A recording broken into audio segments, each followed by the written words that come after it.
Oh, Control, what am I going to do with you? Control is comparable to your 12-year-old cousin that is really getting into Doctor Who. They're interesting, they're unique, but sometimes they're making snarky remarks and obscure references to a TV show or movie you may or may not have ever heard of before.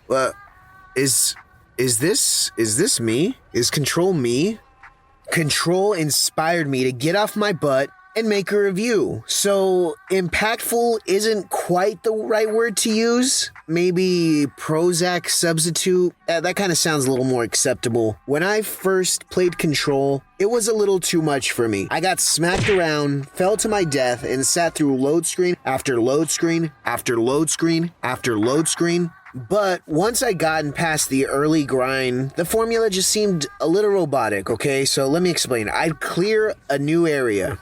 Okay, I'd find everything, I'd press the little square button and clear everything out. I'd find a locked door. I'd be like, okay, I need to go around this. There's another door. I have to come back to this. Okay, I'd find a motel room puzzle. I'd have to kill some enemies. I'd have to activate some switches and maybe have to run through the metaverse really quick. And then I'd find an area really high above where I was, and I would start to compile different objects, making a little stack, a little tower, trying to get up there for about, 30 minutes, saying, fuck that, and I just come back later. Honestly, once you get the levitate ability, everything becomes so much easier. So any advice I would say when playing this game is quickly just run through the first, couple sections of the game, get that levitate ability, and then come back and hit everything, because it is almost impossible to get most of the cool stuff without it.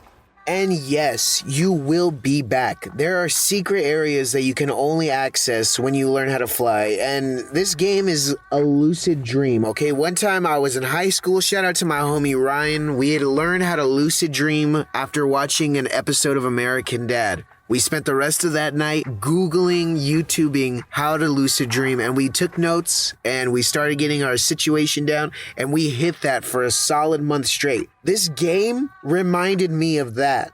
So I run through this game as fast as I can. Stacking boxes ain't worth my time, and I'm just trying to stack this bread.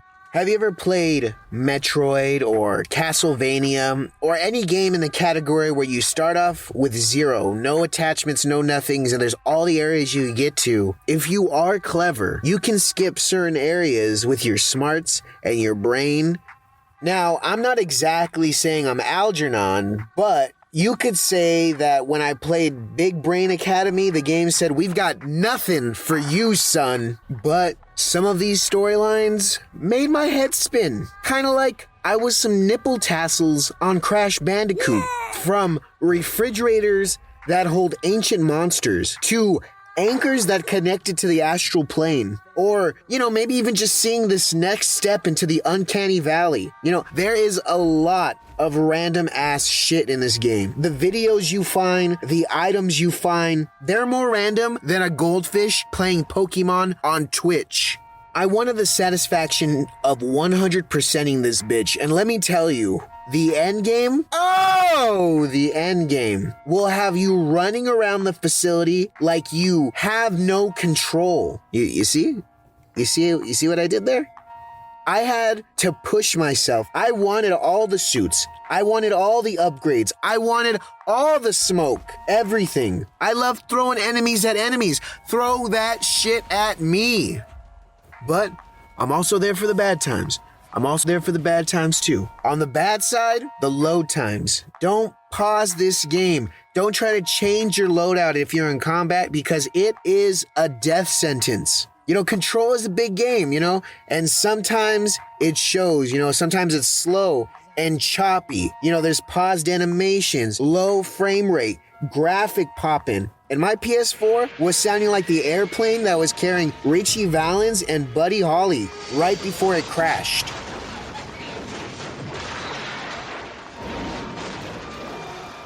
You're pushing a lot of RAM and memory. Hey, bro.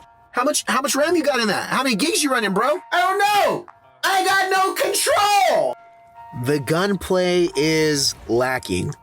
I stuck with the grip mod for most of the game, and occasionally would switch to the shatter because I love me some shatter. The spin wasted ammo way too quick, pierced the worst kind of sniper. You know, you'd have to hold down and charge. Maybe I had that wrong with a different name, but I mean, there was a grenade launcher, like a 1 slot, maybe 2 slot in the beginning. And if you missed and you were a little too close, you caught some sick self-damage, no way to heal yourself. So of course, I stuck with the grip and just mashed R2.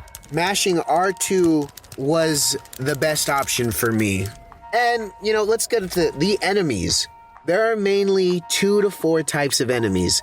Soldier, flying soldier, big soldier, and occasionally you'll fight the Orb, which does nothing but summon more soldiers. You know, the guys who made this game came up with random ASPCA character sheets telling me a story about a toaster that can grant the ability to fly underwater, okay? And you're telling me that soldiers is the best type of enemy that we could come up with? I get it, it's the first game, but that was like probably my biggest, that's what took it out for me the most, you know? Control is satisfying, okay? It's easy to get a hold of, and it still provides a challenge. It has those classic secret video game style I really like and appreciate. You know, some deaths were total bullshit, but I can in good conscience say Control got me under its control. Although it's convoluted, the DLC has Alan Wake in the game, and I remember reading about this game in Game Informer or seeing it on X-Play when I was a kid. So I kind of was like, oh, it's Alan Wake. Oh, I would give Control 3 4/5 shattered universes out of 5. It's good. It has a crazy story, has a kind of cool level designs, the connections, how you could go from one area and it kind of connects to the other. You're like, oh, but it's lacking in other areas of variety. So yeah, you know, 3 over 4/5. Get out of me house. Get out me swamp. Get the fuck out of here. Get out of here. Round I got money to bill ya. Shorty stacking like a mule type of shit that'll scare ya. Headboard bang from the side of your head. Watch how your ass